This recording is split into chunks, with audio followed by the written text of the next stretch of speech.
ನೋಡಿ ಟೈಮ್ನ ಹೇಳ್ತೀನಿ, ಟೈಮ್ ಸಿಕ್ಕಾಪಟ್ಟೆ ತೊಗೊಳಂಗಿರಿ. ನಾವು ಯಾವ ಬೆಲ್ ಮಾಡ್ತಾ ಕಟ್ ಮಾಡಬೇಕು. ನೀವು ಹೇಳಿ ಯಾಕೆ ಸಭಾಪತಿಗಳೇ, ನಮ್ಮ ಮೇಲೆ ಸ್ವಲ್ಪ ಕಣಿಕರಣ ಇರಲಿ. ಇನ್ನೊಮ್ಮೆ ಎಲ್ಲ ಮಿಕ್ಸ್ ಇರ್ತದೆ. ಮೊನ್ನೆಯಿಂದಲೂ ಹೇಳ್ತಲೇ ಇದ್ದಾರೆ ಸಭಾಪತಿಗಳು, ಆಕ್ಷನ್ ಮಾಡಿಲ್ಲ. ಚುಕ್ಕ ಗುರುತಿನ ಪ್ರಶ್ನೆ ಸಂಖ್ಯೆ 170 ಸನ್ಮಾನ್ಯ ಲೋಕೋಪಯೋಗಿ ಸಚಿವರಲ್ಲಿ ಕೇಳಲಿಕ್ಕೆ ಬಯಸ್ತಾ ಇದ್ದೀನಿ. ಮಾನ್ಯ ಸಭಾಪತಿಗಳೇ, ಸನ್ಮಾನ್ಯ ಸದಸ್ಯರಿಗೆ ಉತ್ತರವನ್ನು ಹೊರಡಿಸಲಾಗಿದೆ. ಸಭಾಪತಿಗಳೇ, ಹಿರಿಯ ಸಚಿವರಿದ್ದಾರೆ, ಅವರು ಕೊಟ್ಟಿರತಕ್ಕಂಥ ಉತ್ತರಗಳನ್ನು ನೋಡ್ತಾ ಇದ್ರೆ ಇವತ್ತು ರಾಜ್ಯ ಸರ್ಕಾರದ ಪರಿಸ್ಥಿತಿ ಯಾವ ಮಟ್ಟಕ್ಕೆ ಹೋಗಿದೆ ಅನ್ನೋದನ್ನ ಪ್ರಶ್ನೆ ಮಾಡಬೇಕಾದ ಅವಶ್ಯಕತೆ ಇದೆ ಅನ್ನೋದನ್ನ ನಾನು ಹೇಳಲಿಕ್ಕೆ ಬಯಸ್ತಾ ಇದ್ದೀನಿ. ನಾನು ಕೇಳ್ತಿರತಕ್ಕಂಥದ್ದು 2024-25 ಸಾಲಿನಲ್ಲಿ ಇಲಾಖೆ ವತಿಯಿಂದ ಮೀಸಲಿಟ್ಟ ಅನುದಾನಗಳು ಎಷ್ಟು ಅಂತ ಕೇಳಿದ್ದೀನಿ ಸಭಾಪತಿಗಳೇ. ಅದರಲ್ಲಿ ಇವರು 10,023 ಕೋಟಿ ಅಂತ ತೋರಿಸ್ತಾರೆ, ಒದಗಿಸಿದೀವಿ ಅಂತ ಹೇಳ್ತಾರೆ. ಜೊತೆಗೆ 25 ಫೆಬ್ರವರಿವರೆಗೂ ಏನು ಬಿಡುಗಡೆ ಹಣ ಎಷ್ಟು ಬಿಡುಗಡೆ ಮಾಡಿದ್ದೀರಿ ಮತ್ತೆ ಎಷ್ಟು ಪೆಂಡಿಂಗ್ ಇಟ್ಕೊಂಡಿದ್ದೀರಿ ಅಂತ ಕೇಳಿದ್ದೀನಿ. ಅದಕ್ಕೆ 8,392 ಕೋಟಿ ಅನುದಾನ ಬಿಡುಗಡೆ ಆಗಿದೆ, ಮತ್ತೆ ಬಾಕಿ ಬಿಲ್ಗಳನ್ನ ಕೂಡ ಪೆಂಡಿಂಗ್ ಇಟ್ಟಿದ್ದೀನಿ ಅಂತ ಹೇಳಿ ತೋರಿಸ್ತಾರ. ಅಂದ್ರೆ 2025 ಅಂತ್ಯಕ್ಕೆ 8,925 ಕೋಟಿ ಮೊತ್ತದ ಬಿಲ್ಗಳನ್ನ ಪಾವತಿ ಮಾಡಬೇಕಾಗಿರತಕ್ಕಂಥದ್ದು ಅಂತ ಹೇಳ್ತಾರೆ. ಯಾತಕ್ಕೋಸ್ಕರ ಇವತ್ತು ರಾಜ್ಯ ಸರ್ಕಾರ ಇವತ್ತು 23,000 ಕೋಟಿ ಅನುದಾನದಲ್ಲಿ ಫೆಬ್ರವರಿ ಮುಗಿದ್ರೂ ಕೂಡ 8,300 ಕೋಟಿ ಅಂದ್ರೆ ಸುಮಾರು 1,700 ಕೋಟಿ ರೂಪಾಯಿ ಹಣ ಇವತ್ತು ಬಾಕಿ ಉಳಿಸ್ಕೊಂಡಿದೀವಿ ಅಂತ ಹೇಳ್ತಾರೆ. ಅಂದ್ರೆ 20% ಅಷ್ಟು ಹಣ ಇನ್ನೂ ಬಿಡುಗಡೆ ಆಗಿಲ್ಲ. ಅದಕ್ಕೆ ಏನ್ ಕಾರಣ ಏನು? ಇಲಾಖೆ ಅನುದಾನ ಬಿಡುಗಡೆ ಮಾಡಕ್ಕೆ ಸರ್ಕಾರ ಬಳಿ ಹಣ ಇಲ್ವಾ, ಏನಾಗಿದೆ ಅನ್ನೋದ್ರ ಬಗ್ಗೆ ಸಚಿವರು ನನಗೆ ಸ್ಪಷ್ಟನೆ ಕೊಡ್ಲಿ. ಮತ್ತೆ 8,925 ಕೋಟಿ ಬಿಲ್ ಬಾಕಿ ಇದೆ ಅಂತ ಹೇಳ್ತೀರಿ, ಯಾತಕ್ಕೋಸ್ಕರ ಬಾಕಿ ಇಟ್ಕೊಂಡಿದ್ದೀರಿ? ಈಗ ಯಾರು ಕಾಂಟ್ರಾಕ್ಟರ್ಗಳು ಏನಿದ್ದಾರೆ ಅವರೆಲ್ಲ ಕೂಡ ಯಾವ ತರ ಕಷ್ಟವನ್ನ ಅನುಭವಿಸ್ತಾರೆ ಅಂತ ಹೇಳಿ ತಾವು ಎಲ್ಲ ಕೂಡ ನೋಡ್ತಾ ಇದ್ದೀರಿ. ಮೊನ್ನೆ ಕೂಡ ಮುಖ್ಯಮಂತ್ರಿಗಳನ್ನ ಭೇಟಿ ಮಾಡಿ ಕೆಲವರೆಲ್ಲ ಮಾತನಾಡ್ತಾ ಇರತಕ್ಕಂಥದ್ದನ್ನ ನೋಡಿದ್ದೀರಿ.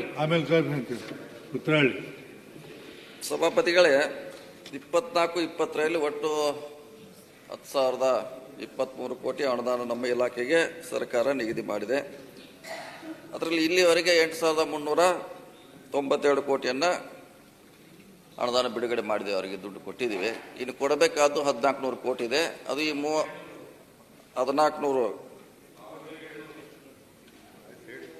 ಇಲ್ಲ 8,392 ಇನ್ನು 1,400 ಕೊಟ್ಟರೆ 10,000 ಕೋಟಿ ಆಯಿತು. ನಮಗೆ ನೀವು ಕೇಳಿದ ಪ್ರಶ್ನೆಗೆ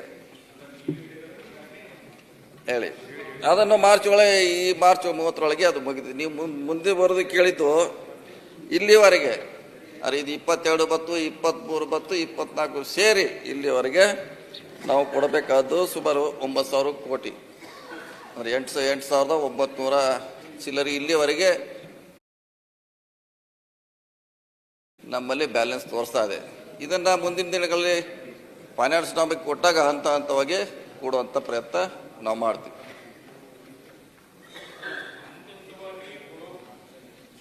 ಅಂತ ಹೇಳೋದಲ್ಲ, ನನಗೆ ಸ್ಪಷ್ಟೀಕರಣ ಕೊಡಿ. ಎಷ್ಟು ದಿನ ಒಳಗಡೆ ಇದನ್ನ ಪಾವತಿ ಮಾಡ್ತೀರಿ? ಆಗ್ಲೇ ಕೆಲಸ ಮಾಡಿ ಕಾಂಟ್ರಾಕ್ಟರ್ಗಳು ಈಗಲೇ ಏನೇನು ಮಾಡ್ತಾ ಇದ್ದಾರೆ, ಎಷ್ಟು ಕಷ್ಟದಲ್ಲಿದ್ದಾರೆ ಅಂತ ಹೇಳಿ ತಮಗೂ ಗೊತ್ತಿದೆ. ಇವತ್ತು ಆತ್ಮಹತ್ಯೆ ದಾರಿಯನ್ನು ಹಿಡಿದಿದ್ದಾರೆ, ವಿಷ ಸೇವಿಸ್ತೀವಿ ಅಂತಾರೆ. ಇವತ್ತು ಯಾವ ತರ ತೊಂದರೆಗೆ ಒಳಗಾಗಿದ್ದಾರೆ ಅದನ್ನ ತಾವು ಮನಗಂಡು ಒಂದು ಸ್ಪಷ್ಟೀಕರಣ ಕೊಡಿ, ಒಂದು ಸ್ಟೇಟ್ಮೆಂಟ್ ಪಕ್ಕಾ ಮಾಡಿ. ಸರ್ಕಾರದ ಆರ್ಥಿಕ ಪರಿಸ್ಥಿತಿ ಯಾವ ಮಟ್ಟಕ್ಕಿದೆ ಅನ್ನೋದು ನಿಮಗೆ ಗೊತ್ತಿದೆ, ಅದನ್ನಾದ್ರು ಹೇಳಿ. ಇಲ್ಲಪ್ಪ ನನ್ನ ಸರ್ಕಾರ ಇವತ್ತು ಖಜಾನ ಖಾಲಿ ಆಗಿದೆ, ನಮ್ ಕೈಲಿ ಕೊಡಕ್ ಆಗಲ್ಲ, ಇಲ್ಲ ಅಂದ್ರೆ ಇಷ್ಟ ದಿನ ಒಳಗಡೆ ಕೊಡ್ತೀವಿ, ಏನೋ ಒಂದು ಹೇಳ್ಬಿಡಿ, ಕರೆಕ್ಟಾಗಿ ಹೇಳಿ. ಯಾಕೆಂದ್ರೆ ಅಟ್ಲೀಸ್ಟ್ ಯಾರೀಗ ಮುಂದಕ್ಕೆ ಆತ್ಮಹತ್ಯೆ ಮಾಡ್ಕೋಬೇಕು ಅಂತ ಹೋಗ್ತಾ ಇದಾರಲ್ಲ ಅಂತ ಅವ್ರಿಗೆ ಒಂದು ಸಮಾಧಾನಕರವಾದ ಒಂದು ಸ್ಪಷ್ಟೀಕರಣ, ಒಂದು ಸ್ಟೇಟ್ಮೆಂಟ್ ನಿಮ್ಮಿಂದ ಸಿಗ್ಲಿ ಅಂತೇಳಿ ನಾನು ಇದನ್ನ ಕೇಳ್ತಾ ಇರತಕ್ಕಂಥದ್ದು. ಸಚಿವರೇ, ಅಧ್ಯಕ್ಷರೇ, ಇದಕ್ಕೆ ವ್ಯತ್ಯಾಸ ಆಗಲಿಕ್ಕೆ ಹಿಂದೂ 22 ಇರಬಹುದು, ಅದಕ್ಕೆ ಮುಂಚೆ 21ರಲ್ಲಿ ಬಜೆಟ್ ಅನುದಾನ ಇಲ್ಲದೆ ಕೊಟ್ಟದಕ್ಕೂ ಇದು ಇಷ್ಟು ವ್ಯತ್ಯಾಸ ಆಗಿದೆ. ಮ್ಯಾಚಿಂಗೇ ಇಲ್ಲ ಅದಕ್ಕೆ. ನಿಮಗೆ ಗೊತ್ತಿದೆ ಅದು 23ರಲ್ಲಿ ಸುಮಾರು ದುಡ್ಡನ್ನು ಅನುದಾನ ಇಲ್ಲದೆ ಕೊಟ್ಟಿದ್ದಕ್ಕೆ ಇದು ವ್ಯತ್ಯಾಸ ಆಗಿದೆ. ಆದರೂ ಕೂಡ ನಾವು ಕೆಲಸ ಮಾಡಿದ್ದಾರೆ, ಅವರು ಬಜೆಟ್ ಇಲ್ಲದೆ ಹೋದ್ರೆ ಕೆಲಸ ಮಾಡಿದ್ದಾರೆ. ನಮ್ಮದು ಸರ್ಕಾರದ ಬದ್ಧತೆ ಇದೆ, ಅದು ಕೊಡಲಿಕ್ಕೆ ತಕ್ಷಣ ಇಷ್ಟೆಲ್ಲ ಸರ್ಕಾರ ಕೊಡಲಿಕ್ಕೆ ಒಪ್ಪಲ್ಲ, ಹಂತ ಹಂತವಾಗಿ ಕೊಡಲಿಕ್ಕೆ ನಾವು ಪ್ರಯತ್ನ ಮಾಡ್ತೀವಿ. ಖಂಡಿತವಾಗಿ ಅವ್ರಿಗೆ ಕೊಡ್ತೀವಿ. ಆದ್ರೆ ನಿರ್ದಿಷ್ಟವಾಗಿ ಸಮಯ ಹೇಳಲಿಕ್ಕಾಗಲ್ಲ, ಯಾಕಂದ್ರೆ ಹಣಕಾಸು ಇಲಾಖೆ ಅವ್ರು ನಮ್ಗೆ ಕೊಡಬೇಕು. ನಂತರ ಖಂಡಿತವಾಗಿ ಅಲ್ಲ, ಒಂದು ಅಂದಾಜು ಎಷ್ಟು ತಿಂಗಳು ಒಳಗಡೆ ಕೊಡ್ತೀರಾ ಅದನ್ನದು ಹೇಳಿ. ಇನ್ನು ಎಷ್ಟು ತಿಂಗಳು ಬೇಕಾಗುತ್ತೆ ನೋಡಿ, ಅದನ್ನದು ಹೇಳಿ. ಇದಕ್ಕೆ ಬಜೆಟ್ ಸಪೋರ್ಟ್ ಇಲ್ಲ, ನೀವು ತಿಳ್ಕೊಳ್ಳಿಕ್ ಪ್ರಯತ್ನ ಮಾಡಿ. ಬಜೆಟ್ ಅಲ್ಲ, ಸಪೋರ್ಟ್ ಇಲ್ಲ, ನೀವು ಕೊಟ್ಟಿದ್ದಾರೆ. ಬಜೆಟ್ ಅಲ್ಲಿ ಇಟ್ಟಿರತಕ್ಕಂತ ಹಣ ಇದು ಇಲ್ಲ. ಹಿಂದಿನ ವರ್ಷ 24, 23, 24ರಲ್ಲಿ ಸಭಾಪತಿಗಳೇ, ಒಂದ್ ನಿಮಿಷ ಅವ್ರ ಉತ್ತರ ನನಗೆ ಸಮಾಧಾನ ಇಲ್ಲ, ದಯಮಾಡಿ ಹೇಳ್ತೀನಿ. ನಾನ್ ಕೇಳ್ತಾ ಇರೋದು, ಕಾಂಟ್ರಾಕ್ಟರ್ ಗುತ್ತಿಗೆದಾರರು ಆತ್ಮಹತ್ಯೆ ದಾರಿ ಹಿಡಿದಿದ್ದಾರೆ. ಅಲ್ಲ, ಸರ್ಕಾರ ಅದಕ್ಕೆ ಸರಿಯಾಗಿ ಉತ್ತರ ಕೊಡ್ಬೇಕಲ್ಲ. ಹೇಳಿ, ಅವರು ಎಷ್ಟು ದಿನ ಬೇಕು ಅಂತ ಹೇಳಿ. ಹಂತ ಹಂತವಾಗಿ ಸರ್ಕಾರ ಬಜೆಟ್ ಅಲ್ಲಿ ಇಟ್ಟಿರತಕ್ಕಂತ ಹಣ ಅದು. ಬಜೆಟ್ ಅದನ್ನ ಕೊಡ್ಲಿಕ್ಕೆ ಆಗಿಲ್ಲ. ಆಯ್ತಪ್ಪ, ಹಂತ ಹಂತವಾಗಿ ಕೊಡ್ತೀವಿ, ಹಂತ ಹಂತವಾಗಿ ಕೊಡ್ತೀವಿ. 20,000 ಕೋಟಿ ದಿಢೀರ್ ಅಂತ ಹೇಳಿ ಹಂತ ಹಂತವಾಗಿ ಕೊಡ್ತೀವಿ, ಖಂಡಿತವಾಗಿ ಕೊಡ್ತೀವಿ. ಕೇಶವ ಪ್ರಸಾದ್ ಎಷ್ಟು ದಿನ ಆಯ್ತು ಅಂತ ಹೇಳಿದ್ರಿ, ಕೇಳಿಸಿಲ್ಲ. ಆದಷ್ಟು ಫೈನಾನ್ಸ್ ಜೊತೆ ಸಭೆ ಮಾಡಿ, ನಾವು ಈಗಾಗಲೇ CM ಅವ್ರಿಗೆ ರಿಕ್ವೆಸ್ಟ್ ಮಾಡಿದ್ದೀವಿ. ಈ ತರ ಆಗಿದೆ, ಇಂಬ್ಯಾಲೆನ್ಸ್ ಆಗಿದೆ, ಜಾಸ್ತಿ ಹಣ ಕೂಡ ರಿಕ್ವೆಸ್ಟ್ ಮಾಡಿದೀವಿ. ಆದಷ್ಟು ಅವರು ಕೊಡ್ತೀವಿ ಅಂತ ಒಪ್ಪಿದ್ದಾರೆ. ಖಂಡಿತ ಅವ್ರಿಗೆ ಬೇಕು ಕೊಡೋ ವ್ಯವಸ್ಥೆ ಮಾಡ್ತೀವಿ. ಬೇಗ ಮುಗಿಸ ಕೇಳಿ ಸಭಾಪತಿಗಳೇ. ಒಂದು ಟೈಮ್ ಆದ ಟೈಮ್ ಬೌಂಡ್ ಹಾಕೊಳ್ಳಿ ಅವರು. 3 ತಿಂಗಳ 4 ತಿಂಗಳ ಅದಾದ ಹೇಳಿ. ಶರವಣ, ಒಂದ್ ನಿಮಿಷ ಕೇಳಿ. ನನಗ ಮಂತ್ರಿಗಳಿಗೆ ಹಿಂಗ ಮಾಡುತ್ತ ನನಗೆ ಹೇಳಕ್ ಅಧಿಕಾರ ಇಲ್ಲ. ಅವ್ರು ಹೇಳಿದಾರ ಅಂತಂತ ಮಾಡ್ತೀವಿ ತಿಳ್ಕೊಂಡು ಹೇಳಿ ಸಮಾಧಾನ ಅರ್ಧ ಲೆಟರ್ ಕಳಿಸು, ಚರ್ಚೆ ಮಾಡಕ್ ಕೊಡ್ತೀವಿ. ಕೇಶವ ಪ್ರಸಾದ್.